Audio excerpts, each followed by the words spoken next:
have them go, they'll hit it every time. Now have them go like this. So be creative. Be creative in your teaching. But you're hitting down when you do that, right? What's that? You're avoiding this tee and you're going down. It's like you're hitting down all the time. Well, I'm not, listen, this isn't for everybody. And that's another thing. Don't do one drill for everybody. Okay, you got a kid he's locked in, he's got a good swing. Don't do this drill with him. Okay, that's not gonna work. All right, but you got a kid who you see really works underneath, then come up with something, is what I'm saying. And don't do the same drill for everybody. It's just, it doesn't make sense. Somebody's got a really solid swing, but he's got maybe a hitch, leave it alone. One of the best hitters I've ever seen in my life, Barry Bonds, had a toe tap and his hands went down to here. If they would have fixed that, they might have messed up Barry Bonds for life. I know as coaches, I know what we try to do. We try to fix everything. Sometimes by leaving them, and especially if they're hitting, especially if they're a good hitter, just kind of let them roll. Let them go. See what they can do. If it ain't broke, don't fix it. That's a saying I learned a long time ago. Question. What do you do with kids that swing outside the strike zone? Outside the strike zone. Boy, have I had to deal with a lot of those guys. Robinson Cano, Yoenis Cespedes, Wilmer Flores, Juan Lagares. The list goes on and on and on and on. You make them aware. And you know what? We got a little stick that we use. It's about this big. It's on a 2x4, and we cut baseballs in half, and we glued them onto this stick. And basically, this is a 1 ball, 2 ball, 3, 4 is right down the middle, 5, 6, and 7. And we lay that down over the plate. And we say, okay, all we want you to do now is swing at 3s and 4s. So then they start visualizing the lane that they want the ball to come in. Okay? Anything out here is poison. We can say, and we tell them over and over and over, you can stick a net here. Maybe they chase outside a lot. Put a net here. I won't allow them to. Okay, as soon as that net's there, now what they're thinking about is, that's too, I'll hit that net. I gotta stay in tight. So you just, again, it's being creative and letting them know that, hey, that's out of the zone. A lot of that is just discipline. I didn't learn that until my last year of pro ball. I was already 8 years in, and I didn't learn the value of swinging at good pitches. Because basically, I could hit every pitch. When I was younger, I could hit. So it didn't matter where the pitch is. Robinson Cano can do the same thing. But most guys can't do that. So you got to kind of hone them in on what they're swinging at. That's a hard one to really get them to buy into, but it can be done. Joe Torre, great manager that I was fortunate enough to work with the Yankees, told me, you'll never teach Robinson Cano the strike zone. He's not going to figure it out. I kept trying and bringing him information. Last night you swung at 6 out of the zone. All right, now you're getting better. Now you're only swinging at 3 out of the zone. Robinson, do you realize your home runs will go way up if you swing at balls here? You've never hit a home run out here, Robinson. You've never hit a home run in here. You've never hit a home run that's been up here. You've never hit a home run that's been down there. So he goes, wow, you're right. Maybe if I start swinging at better pitches, I can hit some more home runs. Sure enough, his home runs went from 12 to 25 to 30. I mean, he took off. And that's, you kind of got to be creative as far as that's concerned too. Joe Torre, one night we're in Toronto, we're having dinner. He said, this toast is to Kevin Long for not listening to me. Because if you would have listened to me, Robinson Cano would not have got better. And that sometimes it can be that difficult. Okay. Any more? This is for you guys. Any other questions? I got a question. Yeah. What about for kids that use too much, only their arms and not the lower body? How do you get them to use the lower body? So have them do everything slow. So have them go to contact and show them the contact point. You see how my lower half is engaged? So I'm here, go back, go to the ball again. Go back, and I'm not striding. You say, well, coach, you're not loading, you're not. But you know what? How are they going to? Let's make it easy. All I want to do is engage my lower half. So I'm going to do it like this, boom, like this, like this. So a drill like practicing this. that movement? Oh, it's a great drill. And then you go, all right, now swing. So you go to the ball on the tee.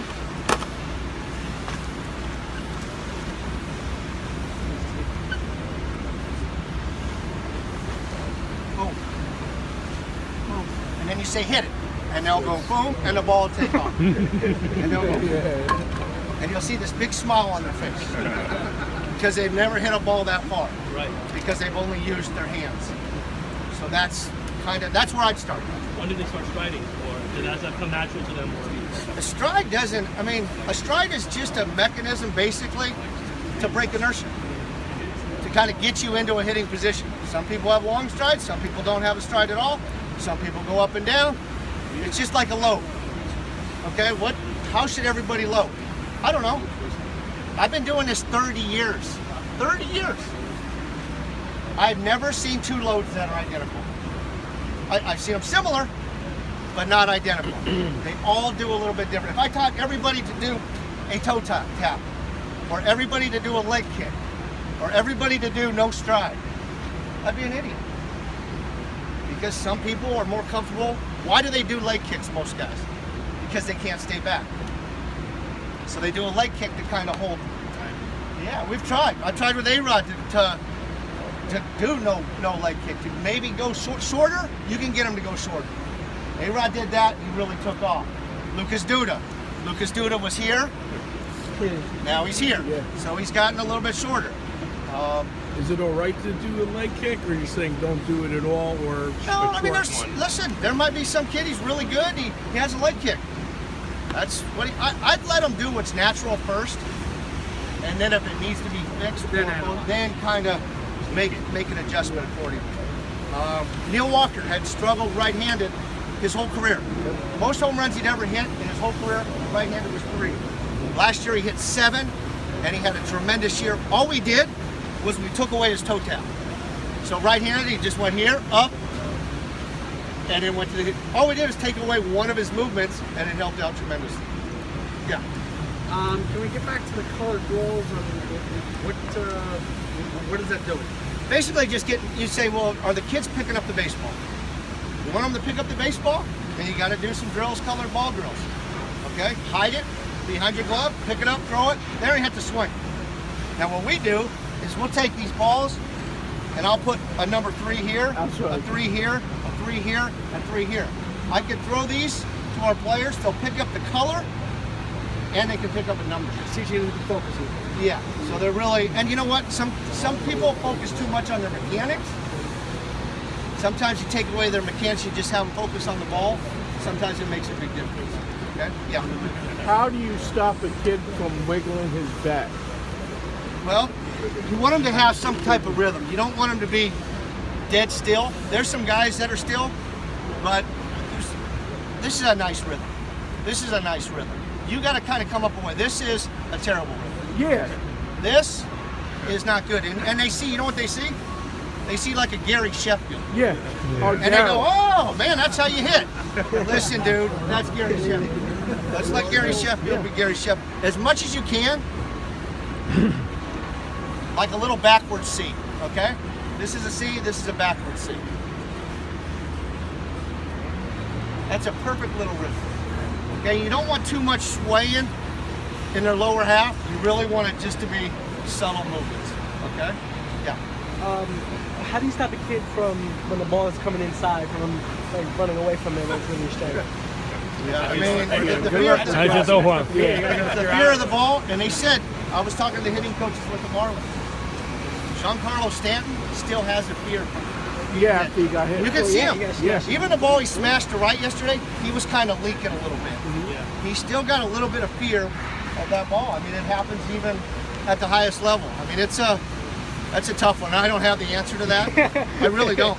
You kind of just got to say, shit, it's only going to hurt for a minute. The problem is when it hits him in the head. Yeah. And then I've seen kids are done. Once it hits them in the head, that's it. They're out of baseball. And they were worried about giving this guy a contract because they didn't know if he was going to be able to get over it. You know, these guys that get hit, even at the major league level, been doing it his whole life. You kind of got to nut up and say, okay, I can do this. You know, and I got to get over the fear of letting that ball hit me, or if it hits me, how much it's going to hurt. Exactly. Kid moves his back foot a little bit. Is the best thing to incorporate kind of a kick so that he can't move it? What do you recommend? So, back foot, all right, some people, it'll slide back, Okay, some people it'll slide forward as much as you can. You got to try to keep it in place. You can get a device, anything you want to do. A lot of times what I'll do is I'll just put down, for someone who slides forward, I'll put that ball right there. Just something that kind of reminds them. A lot of times they'll fix it if you put a tool there. Maybe put another, I got this set up, maybe put a 2x4 back here. Even a guy that steps, he's really bad at doing this. Stick another 2x4 there, get them in there. It'll stop them from kind of going out. Doing T, would you put the T in front of the plate, or would it be important for like 10 or 11 year olds to have all? No, you're good. I'm just crazy. Yeah, I think it's important to have like there. You can get one of those flat plastic ones, and those are perfect. But when you're working off the tee, for the most part, kids want it way the heck out there. Yep. I can take it my swing, and I'll never hit that ball.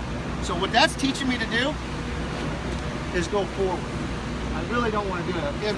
In T-ball leagues, kids are 5, 6.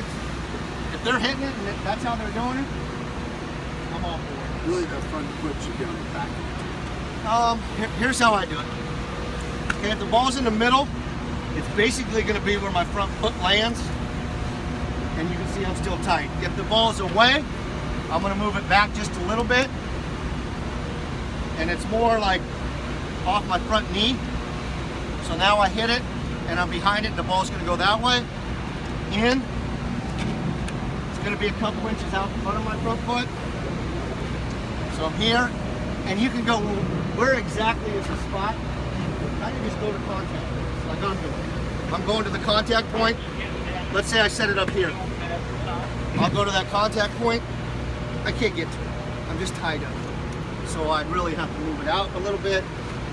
Now I can go to that contact point. Bingo. Got it. Okay?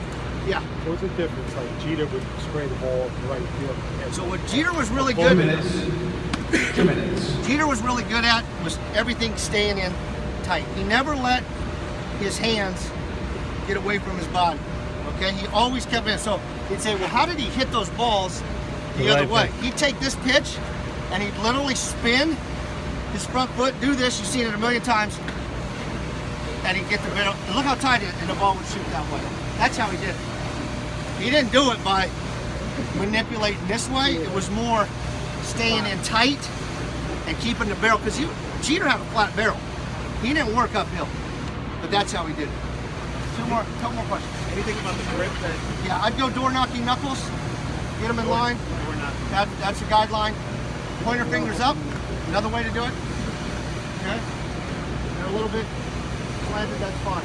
You'll get some kids that say, well, their back elbow's way up and they're like this. Look where my fingers are. Just have them change the grip. Change the grip, look what it does to my upper body. Look what it does to my grip. So that's a quick fix. Elbows up, that's the natural. Yeah, you don't want it to get past this 90 degree. You start cranking it up here, you're in trouble. You'll see some big leaguers that can do that, but they're strong.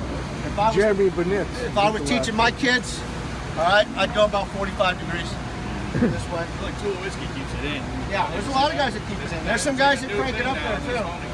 But most of the guys that crank it up are strong power hitters.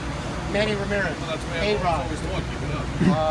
Sess has a drill where he puts a ball in here when he swings, so it makes him stay here, keeps it in tight, and he can kind of go from there. Yeah. How do you teach them to pick up the ball early on and stay with where the ball is going? Just don't take the bat out of their hand. You can throw them balls, have them catch it, tell you what color it is. That was a good exercise. I mean, in the game. Okay, you baseball leaders, it is time to move on to the Yeah, next just got a ball. That's why you do these drills, and you hope in the game that it carries over. Last question. Do you encourage 11 to 13-year-olds to switch here or no? If they can really swing from one side of the plate, if they're struggling from one, why are we putting them on the other side? So make sure that they are very, very good on the side that they're natural. Thanks, All right, thanks guys. Appreciate it. All right, you got it. Yeah.